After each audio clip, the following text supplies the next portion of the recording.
Assalamualaikum warahmatullahi wabarakatuh. Hai guys, apa kabar nih kalian? Pastinya baik dong. Nah, pada kesempatan kali ini, kami dari kelompok 9 akan membahas tentang pengambilan keputusan. Kami memperkenalkan anggota kelompok yang terdiri dari 3 orang. Yang pertama ada Liana Putri Kartika Dewi, yang kedua Mita Nurmalasari, dan yang ketiga Nasilatul Rohmah. Nah, pada materi kali ini kita akan membahas tentang 3 poin. Yang pertama ada teori pengambilan keputusan, yang kedua ada proses pengambilan keputusan, dan yang ketiga peningkatan kreativitas pengambilan keputusan.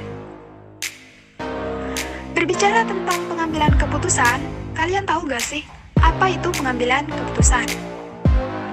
Jadi, pengambilan keputusan merupakan suatu proses pemecahan masalah dengan menentukan pilihan dari beberapa alternatif untuk menetapkan suatu tindakan di masa depan.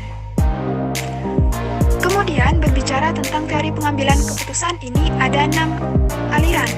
Yang pertama ada aliran birokratik, yang mana teori ini memberikan tekanan yang cukup besar pada arus dan jalannya pekerjaan dengan struktur organisasi.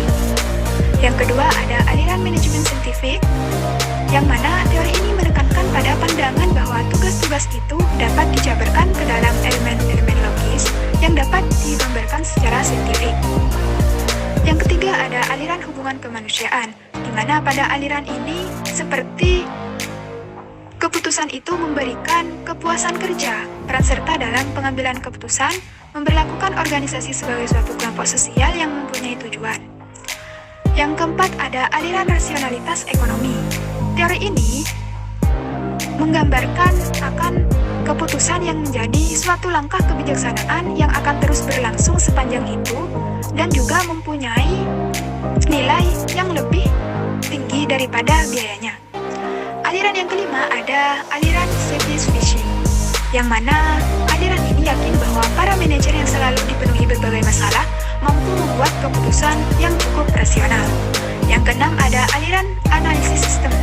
Aliran ini percaya bahwa tiap masalah berada di dalam suatu sistem yang terdiri atas berbagai subsistem yang keseluruhannya merupakan satu kesatuan seperti terlihat pada kata-kata dalam kotak teka-teki, di mana setiap kata ini mempunyai kaitan dan dampak satu terhadap yang lain. Poin yang kedua ialah proses pengambilan keputusan. Di sini ada beberapa tahapan yang dapat dilakukan oleh seseorang atau kelompok dalam mengambil suatu keputusan, di mana tahapan itu terdiri dari yang pertama, ada identifikasi masalah, yang kedua, perumusan tujuan, yang ketiga, identifikasi alternatif solusi, yang keempat, penentuan alternatif solusi, dan yang terakhir ialah pengambilan keputusan itu sendiri. Lanjut pada poin yang ketiga ialah peningkatan kreativitas pengambilan keputusan. Kreativitas pengambilan keputusan merupakan kemampuan menciptakan ide-ide baru dan yang bermanfaat. Kreativitas memungkinkan pembuat keputusan untuk menilai dan memahami masalah dengan lebih mendalam, termasuk melihat masalah-masalah yang tidak bisa dilihat oleh individu lain. Namun, nilai yang paling jelas dari kreativitas adalah dalam membantu pembuatan keputusan mengidentifikasi semua alternatif yang mungkin, atau dalam menciptakan atau mengidentifikasikan alternatif-alternatif yang belum jelas. Ada beberapa prinsip yang harus diperhatikan oleh para pembuat keputusan. Di antaranya, yang pertama, keputusan berada dalam kekuasaan. Yang kedua, mempertimbangkan semua hal yang relevan. Yang ketiga, pembuat keputusan dalam membuat keputusan harus jujur dan berorientasi pada tujuan. Yang keempat, pembuat keputusan harus menjamin bahwa kegiatan didasarkan pada bukti. Yang kelima, keputusan harus masuk akal.